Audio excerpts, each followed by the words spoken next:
God, oh my God, oh my God.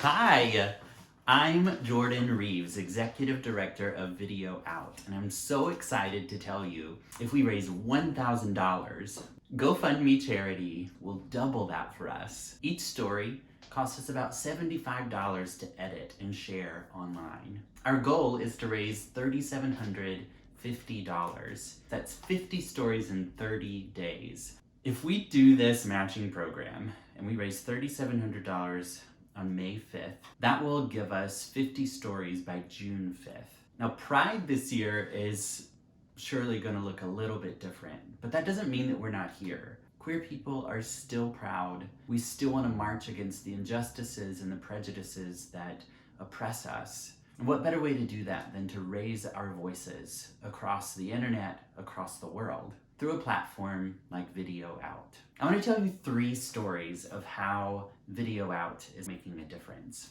A couple of years ago, we did one of our programs called Speak Out. This guy shows up and he's wearing camouflage. I have my eye on him because, unfortunately, I brought my assumptions to the table. I was worried about what this guy might say. Worse, what he might do.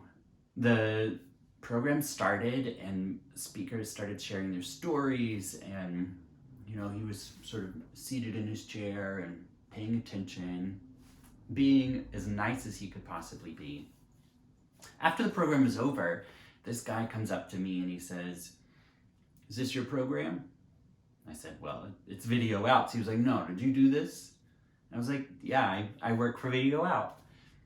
And he said, "I just want to tell you that I've lived 60 years in the closet.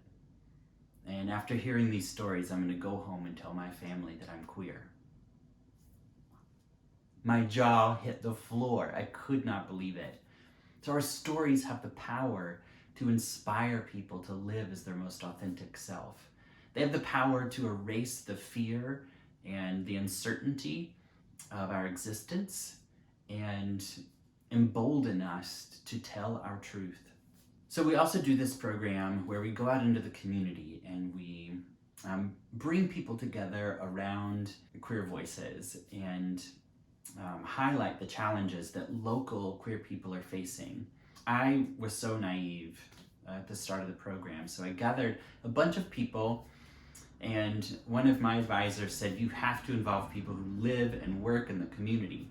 So we had an organizing committee. So we had these 15 different stations around the program, and people were coming and they would interact with these stations and learn about the queer community. To incentivize people to participate in the stations, we had a free raffle. So if you checked off all of the stations, you could enter your name into a raffle and win prizes from local businesses around the community. What I didn't know is that about 2 weeks before this program, there was a pretty violent murder on the same block that we were doing the program. After the program, this kid, he couldn't have been more than 20 years old, came up to me.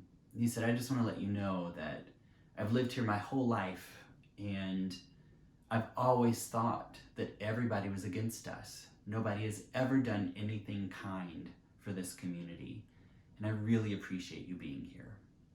2 weeks ago, that was my friend who was murdered on this block, and I thought all hope was lost. But now I see that people still care. I melted into a puddle of tears, gave this guy a hug, and was just sort of reinvigorated with a certainty that the work that we're doing makes a difference in people's lives. The last story I'll share is about my dad, and I share this story at almost every event that we do. I think a lot of people can relate. As a queer person, I was always sort of uncertain about how I would tell other people, and I cried myself to sleep at night. There was a point in my life when I just wanted to end it all. I wanted to kill myself, and I heard a story, and that story saved my life. My college professor, Cliff Simon, shared about being LGBTQ, and he was proud to be who he was. That inspired me and encouraged me to live my truth. So I came out to my parents. When I came out to my dad, he told me some really hurtful things. He said, "Jor, you are broken, and you're brainwashed, and you're hellbound." What do you do with that? How do you respond to your own dad telling you that you're broken?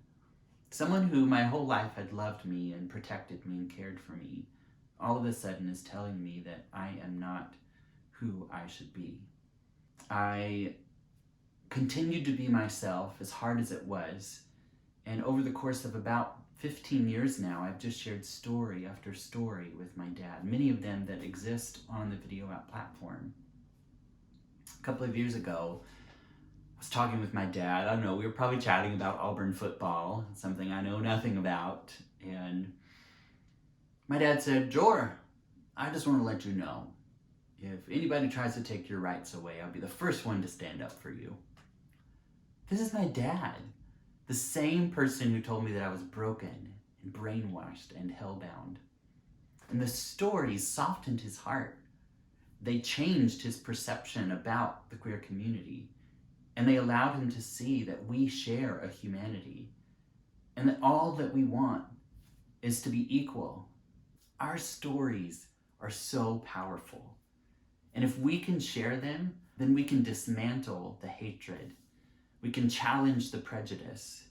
And we can build solidarity in our community. We can change the world with our stories. At VideoOut, we say one story is important. Several stories are powerful, and all of our stories together are an unstoppable chorus that says, we are queer, and we demand equality. Thank you so much for supporting VideoOut.